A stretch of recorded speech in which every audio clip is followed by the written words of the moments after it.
बच्चों, बीते दिनों से हम चर्चा कर रहे हैं कि सामाजिक मानव शास्त्र क्या है, उसका अध्ययन क्षेत्र क्या है, उसका विषय क्षेत्र क्या है, उसके अध्ययन की कौन सी सीमाएं हैं। हमने ये जाना कि सामाजिक मानव शास्त्र की प्रकृति क्या है, और मैंने जैसा कि आपसे वादा किया था कि मैं पिछले कुछ वर्षों के आपके प्रश्न पत्र देखूंगी जो कि सामाजिक मानव शास्त्र के हैं, और ये देखने की चेष्टा करूंगी कि किस प्रकार के प्रश्न आपके लिए पूछे जाते हैं, और उसी के अनुरूप आपके विषय सामग्री को तैयार करने की चेष्टा करूंगी। तो आज मैं अपना वादा पूरा करने के लिए तत्पर हूँ। कल मैंने भरसक प्रयास किए और पिछले कई वर्षों के आपके प्रश्न पत्र देखे, और उसमें 2 या 3 बार आपका 20 अंक का प्रश्न पूछा गया कि सामाजिक मानवशास्त्र की वैज्ञानिक प्रकृति की क्या सीमाएं हैं। तो आज हम इस विषय पर बात करेंगे, और मैं पुनः दोहरा रही हूँ, ये 20 अंक का प्रश्न है, तो इसलिए आप इसको ध्यान से सुने और निरंतर हम ये प्रक्रिया अपनी बनाए रखेंगे कि हम विषय को तो पढ़ेंगे जो आपके पाठ्यक्रम से संबंधित है, पर हम ये भी प्रयास करेंगे कि आपके जो पाठ्यक्रम है उससे जो प्रश्न पूछे गए हैं विश्वविद्यालय की परीक्षा में पिछले 5 या 6 सालों में, और ये परंपरा रही है कि उन प्रश्नों से, जिसे हम मॉडल क्वेश्चन पेपर भी कहते हैं और मॉडल क्वेश्चन कहते हैं, तो उनके माध्यम से हमें एक सहजता होती है, और लगातार अगर हम उसका अभ्यास करते हैं तो यकीन जानिए कि आपके बहुत अच्छे अंक आएंगे, ये आपको विश्वास करना चाहिए, और इसीलिए निरंतर अभ्यास किया जाता है।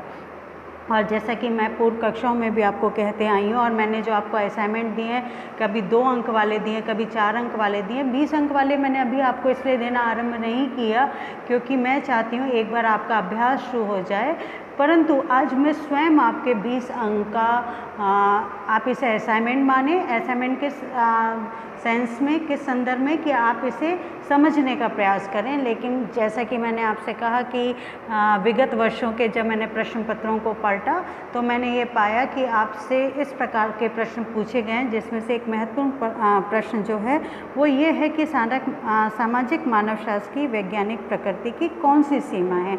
ये 20 अंक का प्रश्न होगा, तो आपको 20 अंक के प्रश्न में कम से कम 3 या 4 पेज आपके जो आंसर शीट होती है जिसमें आप उत्तर लिखते हैं, उसके अनुरूप आपको अपना उत्तर लिखना होगा। तो अब हम आगे बढ़ते हैं और इसका उत्तर जानने की हम चेष्टा करते हैं। देखिए विद्यार्थी, बीते दिनों जब हमने इसके बारे में बात की बच्चों, सामाजिक मानवशास्त्र की, तो अभी तक हमने इसकी प्रकृति का अध्ययन वैज्ञानिक संदर्भ में किया था, जिसमें इसकी परिभाषा, अनुसंधान के चरण, प्राकल्पना वर्गीकरण जिसे कहेंगे सारणीयन, निष्कर्ष आदि का प्रकाश डाला गया। ठीक है, अब देखिए ये क्या चीज़ें हैं, प्राकल्पना, वर्गीकरण, सारणीयन। आप इस वक्त 3rd ईयर में हैं, 3य वर्ष में हैं, और आपको भली भांति विदित होगा कि आपने प्रथम वर्ष में जब समाजशास्त्र को पढ़ा तो समाजशास्त्र की प्रकृति के बारे में जब आपने जाना तो स्पष्टता आपको ये पता चला था कि इसकी प्रकृति को जो वैज्ञानिक, जो सामाजिक वैज्ञानिक, जो समाजशास्त्र वैज्ञानिक मानते हैं, पूर्णतः वैज्ञानिक मानते हैं, उन्होंने उस संदर्भ में अपनी बात की पुष्टि करने के लिए ये कहा था, और उसमें ये बात रखी थी कि सामाजिक मानवशास्त्र में समाजशास्त्र में अनुसंधान के चरणों का उन्होंने उल्लेख किया था। वो चरण कौन से थे? प्राकल्पना, वर्गीकरण, सारणीयन, निष्कर्ष आदि। Same with the case with सामाजिक मानवशास्त्र, क्योंकि सामाजिक मानवशास्त्र समाजशास्त्र का ही एक अभिन्न भाग है।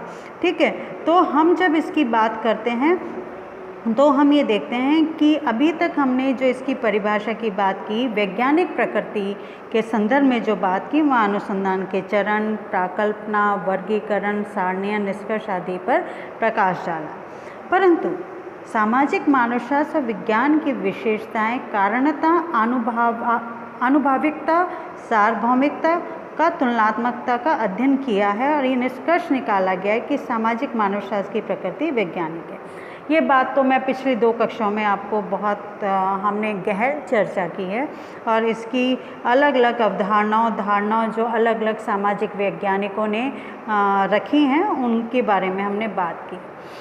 अब इस पर मैं चरणबद्ध तरीके से आगे बढ़ूं, लेकिन मैं आपको एक उदाहरण से समझाने की चेष्टा करती हूँ। मान लीजिए मैंने आपको मलिन बस्तियों में जाकर अध्ययन करने के लिए कहा कि मलिन बस्तियों में रहने वाले बच्चे मद्यपान का शिकार शीघ्रता से होते हैं। तो अब आप जब जाएंगे, देखिए आप वस्तु नहीं हैं, आप मानव हैं, आपके भीतर भावनाएं हैं, लेकिन विज्ञान क्या कहता है कि वस्तुनिष्ठ अध्ययन करना, ऑब्जेक्टिव, एक सब्जेक्ट की तरह से अध्ययन नहीं करना है, एक ऑब्जेक्ट की तरह से अध्ययन करना है। लेकिन ऐसा असंभव है कि हमारी भावनाएं उसमें समावेशित ना हो। हम अध्ययन करेंगे, ऐसा नहीं है, हम अपनी तरफ से भरसक प्रयास करेंगे कि हमारी वैज्ञानिकता, हमारे अध्ययन की वैज्ञानिकता बनी रहे, परंतु उसके बावजूद भी हमारे अध्ययन की वैज्ञानिकता इसलिए बनी नहीं रह पाती क्योंकि हमारी उसमें भावनाएं सम्मिलित हो जाती हैं। हम ये सोचने लगते हैं नहीं, ऐसा नहीं होना चाहिए था, ये बहुत गलत हो रहा है, और इस तरह का भाव जब हमारे भीतर आता है तो हमारे पूरे अध्ययन को प्रभावित करता है। तो यहाँ मैंने एक आपको उदाहरण दिया, तो शायद अब आपको आगे इस चरण को समझने में आसानी होगी कि ये वैज्ञानिकता, जो समाजशास्त्र की वैज्ञानिक प्रकृति है, उस पर प्रश्न चिन्ह क्यों लगता है, इस बात को हम जानते हैं। तो इसके हम ये मानते हैं और अलग अलग वैज्ञानिक भी इस बात को स्वीकार करते हैं कि इसकी प्रकृति भौतिक शास्त्र को इंग्लिश में क्या कहते हैं, फिजिक्स, रसायन शास्त्र को क्या कहते हैं, केमिस्ट्री, आदि प्राकृतिक विज्ञानों जैसी नहीं है। ठीक है, इसका कारण क्या है? इसका कारण ये है कि सामाजिक मानवशास्त्र की अध्ययन पद्धति नहीं है, बल्कि इसका कारण कि इसकी प्रकृति ऐसी नहीं, इसमें अध्ययन पद्धति का दोष नहीं है। दोष किस चीज़ का है? बल्कि दोष इस बात का है कि इसके अध्ययन की वस्तु स्वयं मानव है तथा मानव समाज की जो प्रवृत्ति है वो परिवर्तनशील है, जो प्रकृति है वो परिवर्तनशील है। ठीक है, मानव स्वयं अवलोकनकर्ता और वैज्ञानिक है तथा अध्ययन की सामग्री भी स्वयं मानव है। इस संदर्भ में इसकी वैज्ञानिक प्रकृति की कुछ सीमाएं हैं। ठीक है, और इन सीमाओं को आप भी हम जानने का प्रयास करेंगे। कौन सी सीमाएं हैं? पहली, भविष्यवाणी करने में असमर्थ। ठीक है, कैसे?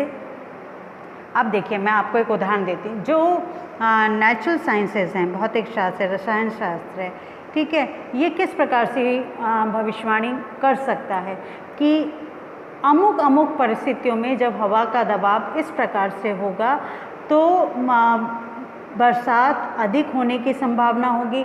आप देखते हैं, आप जब अपने न्यूज़ चैनल देखते हैं, जब आप समाचार देखते हैं और सुनते हैं, तो पूर्व से पूर्व ही किस समुद्र में तूफान आने वाला है, कहाँ अधिक तेज़ी से बरसात होने वाली है, इस तरह की भविष्यवाणियाँ की जाती हैं और ये भविष्यवाणियाँ अधिकांशतः सत्य सिद्ध होती हैं। परंतु सामाजिक विज्ञान में इस तरह की भविष्यवाणियाँ करने की क्षमताओं में एक प्रश्न चिन्ह लगा हुआ है। तो ये प्रश्न चिन्ह क्यों लगा हुआ है, इस संबंध में हम बात करते हैं। सामाजिक मानव शास्त्र के विषय में, जिसे हम इंग्लिश में क्या कहते हैं, सोशल एंथ्रोपोलॉजी। तो सामाजिक मानव शास्त्र के विषय में ये कहा जाता है कि ये भविष्यवाणी करने में अक्षम है। क्यों अक्षम है, ये जानते हैं। इसके सिद्धांत सभी समाजों और कालों पर, कालों मतलब टाइम, समय पर लागू नहीं किए जा सकते। इसकी भविष्यवाणी प्राकृतिक और भौतिक विज्ञानों की भांति सत्य और प्रमाणित नहीं होती। ठीक है, अब एक बहुत प्रसिद्ध समाजशास्त्री रहे हैं गुडे एवं हॉट। उन्होंने इस पर प्रकाश डालते हुए कहा, क्या कहा कि मानव व्यवहार इतना अधिक परिवर्तित होता रहता है कि उसके संबंध में वैज्ञानिक और सुनिश्चित भविष्यवाणी करना संभव नहीं है। और गुडे एवं हॉट के बाद 100% सही है। कैसे? आप स्वयं का आकलन करें।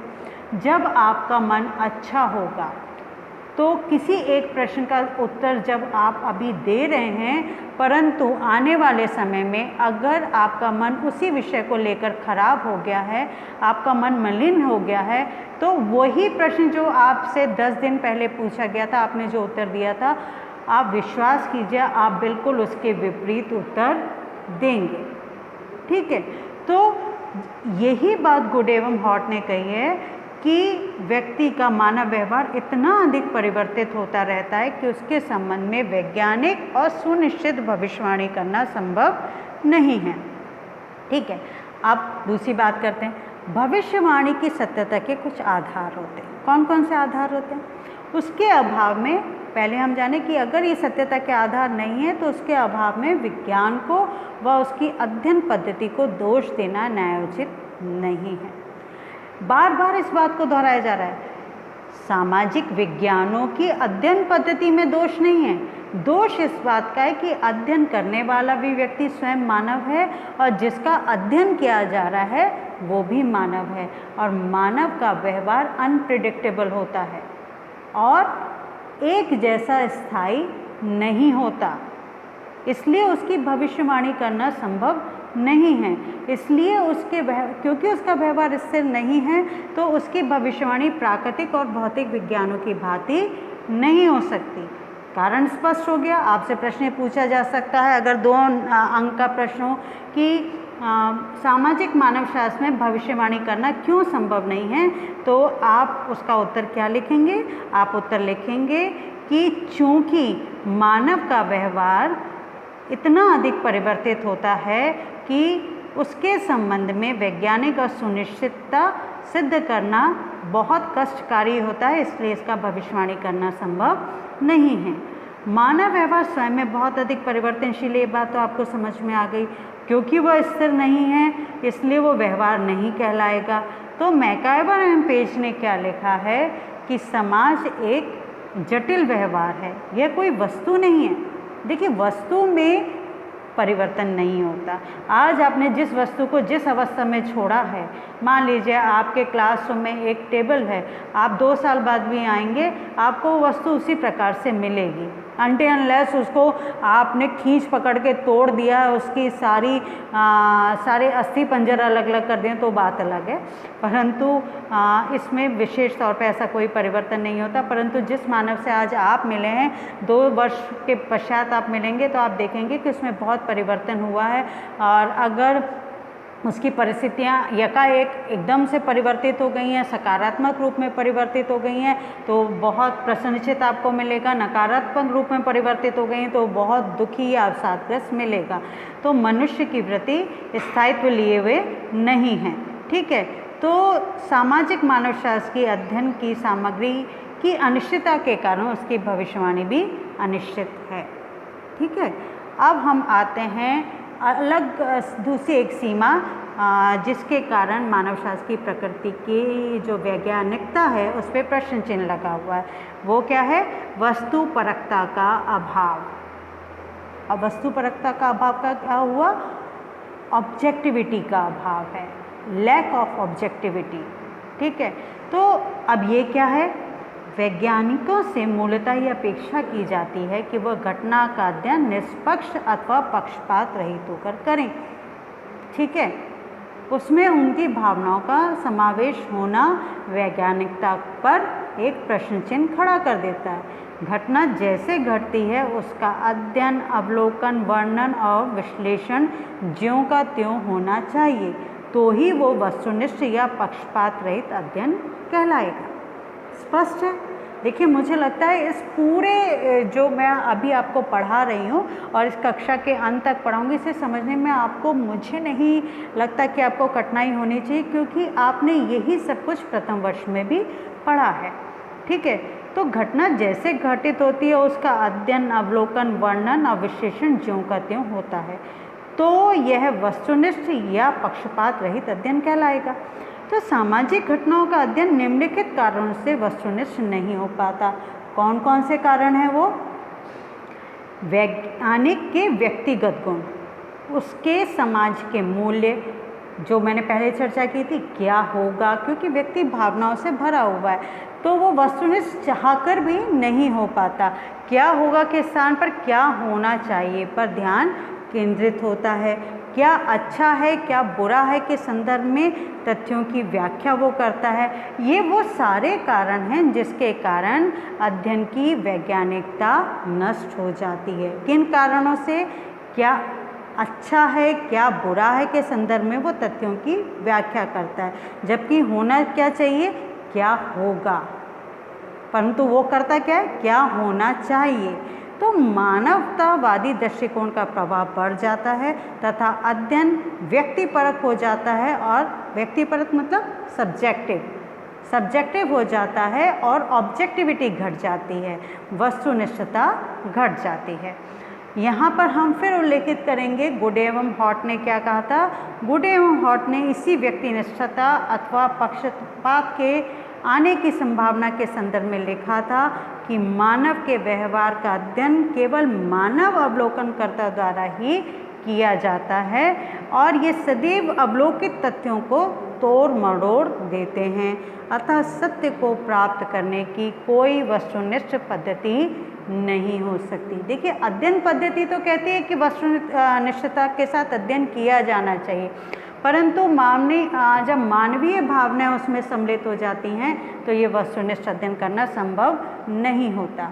अब तीसरी सीमा जिसके कारण वैज्ञानिक पद्धति पे प्रश्न चिन्ह लगता है, वो तीसरी सीमा क्या है, सामाजिक घटनाओं की जटिलता। क्या है सामाजिक घटनाओं की जटिलता? सामाजिक मानवशास्त्र में सामाजिक घटनाओं का अध्ययन किया जाता है, ये बात तो आपको पता ही है। सामाजिक घटनाएं बहुत जटिल होती हैं, ये सर्वविदित है, ये हर किसी को पता है। ठीक है, क्यों घटनाएं जटिल होती हैं? क्योंकि मनुष्य के संबंध आपस में स्वयं में ही बहुत जटिल हैं।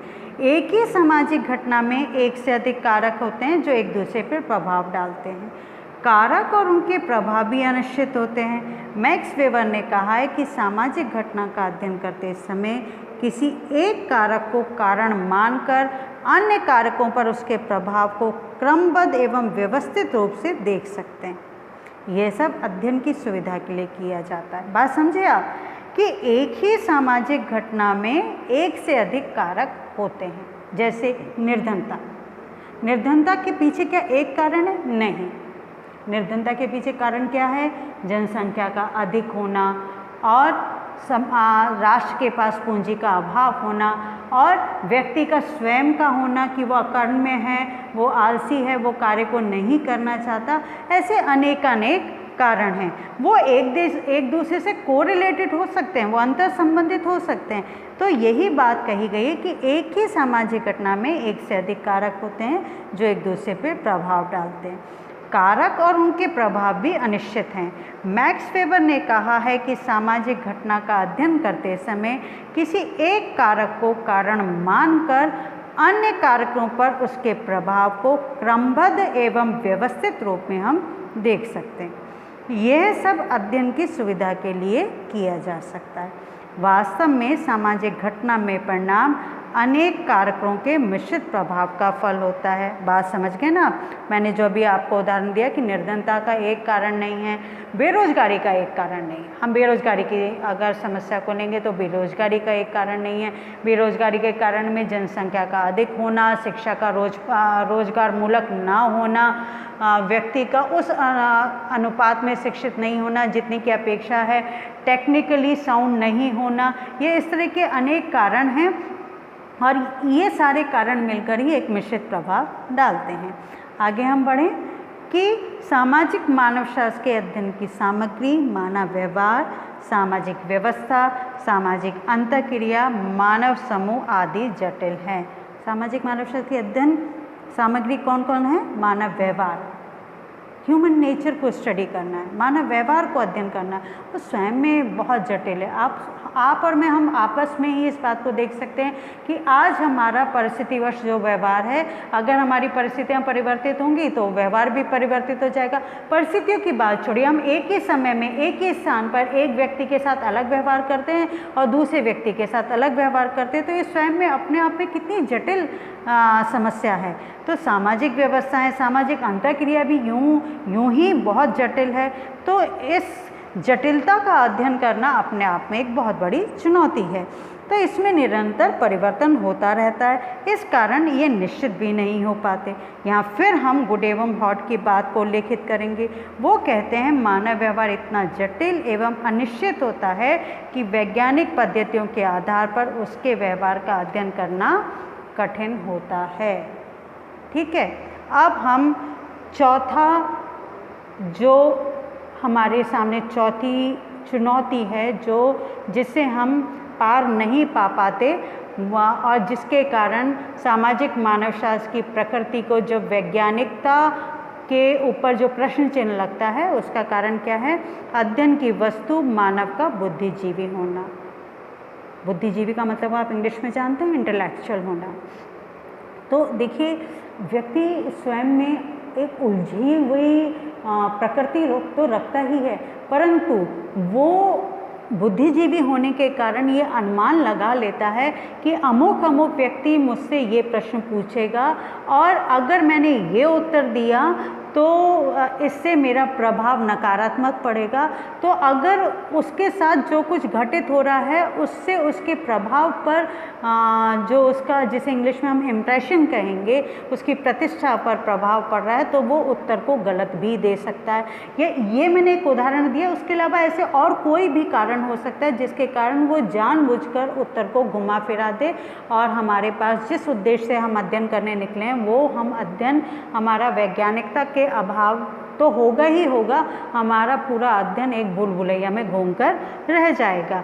तो अगर हम इस बात को जानें तो हम ये बिल्कुल स्पष्ट तौर पे जानते हैं कि मानव एक बुद्धिजीवी प्राणी है। ये बात तो आप और मैं हम सब जानते हैं, और ये निरंतर चिंतन करता रहता है। पूरे वक्त व्यक्ति ना सोचता रहता है ना, समझता है, सामाजिक प्रक्रियाओं का अवलोकन करता है, उन पर विचार करता है तथा परिस्थितियों के अनुसार क्रिया प्रतिक्रिया तथा व्यवहार करता है। मैं लगातार इस बात को दोहरा रही हूँ कि व्यक्ति एक ही समय में अलग अलग व्यवहार करता है। एक व्यक्ति से अलग व्यवहार करता है, दूसरे व्यक्ति से अलग व्यवहार करता है। और अगर समय की बात छोड़ दीजिए, समय का अंतराल अगर आप उत्पन्न कर देते कि आज जो व्यक्ति का व्यवहार आपके साथ है या किसी सिचुएशन के साथ है, किसी परिस्थिति के साथ है, लेकिन अगर 10 दिन बाद उसी व्यक्ति का उसी परिस्थिति में अलग व्यवहार होगा। इसलिए ये स्पष्ट है कि सामाजिक प्रक्रियाओं का वो अवलोकन करता है, उन पर विचार करता है तथा परिस्थिति के अनुसार क्रिया प्रतिक्रिया तथा व्यवहार करता है। उसमें निर्णय लेने की क्षमता है। किंतु भविष्यवाणी करने वाला तथा जिसके विषय में भविष्यवाणी की जाती है, दोनों ही मानव हैं। स्पष्ट है ना? इसलिए सामाजिक मानवशास्त्र में अनुसंधान करने में अनेक कठिनाइयों का सामना करना पड़ता है। तथ्य मानव से एकत्रित किए जाते हैं। बिल्कुल क्लियर है, बिल्कुल स्पष्ट है कि हमारा जो अध्ययन वस्तु है वो मानव है। हमें अध्ययन किसका करना है? हम पेड़ पौधों से तो बात नहीं कर सकते ना, हम इमारतों से बात नहीं कर सकते, हम पत्थर नदियों से बात नहीं कर सकते। हमें बात हो, क्योंकि हमें सामाजिक अध्ययन करना है तो हमें मानव से ही बात करनी है। और क्योंकि मानव स्वयं में इसलिए उलझा हुआ है, पहले तो हम मानव का अध्ययन कर रहे हैं और स्वयं हम मानव हैं, तो हम दोनों की ही भावनाओं का जब समावेश होगा तो ये एक बहुत बड़ी उलझन पैदा कर देता है, अनुसंधान करने में अनेक कठिनाइयों को उत्पन्न करता है। तो तथ्य मानव से एकत्रित किए जाते हैं, मानव ही सूचना जाता है, तो सही जानकारी छिपाने की वो क्षमता रखता है। इस प्रकार सामाजिक मानवशास्त्र में वैज्ञानिक अध्ययन के प्रथम चरण में ही कठिनाइयाँ आनी शुरू हो जाती हैं। ठीक है, क्यों आनी शुरू हो जाती है? मैंने आपको पहले ही बता दिया कि मानव अध्ययन कर रहा है, मानव का ही अध्ययन कर रहा है, तो उसमें उसकी भावनाएं सम्मिलित हो जाएंगी और वो प्री प्लान्ड वे से अपने पूरे उत्तर को घुमा फिरा देता है। तो मानव चूंकि सूचना दाता है तो सही जानकारी छिपाने की वो क्षमता रखता है। तो इस प्रकार सामाजिक मानवशास्त्र में वैज्ञानिक अध्ययन के प्रथम चरण से ही कठिनाइयाँ उत्पन्न होने लगती हैं, जिससे वो वैज्ञानिक तथ्य एकत्र नहीं हो पाता।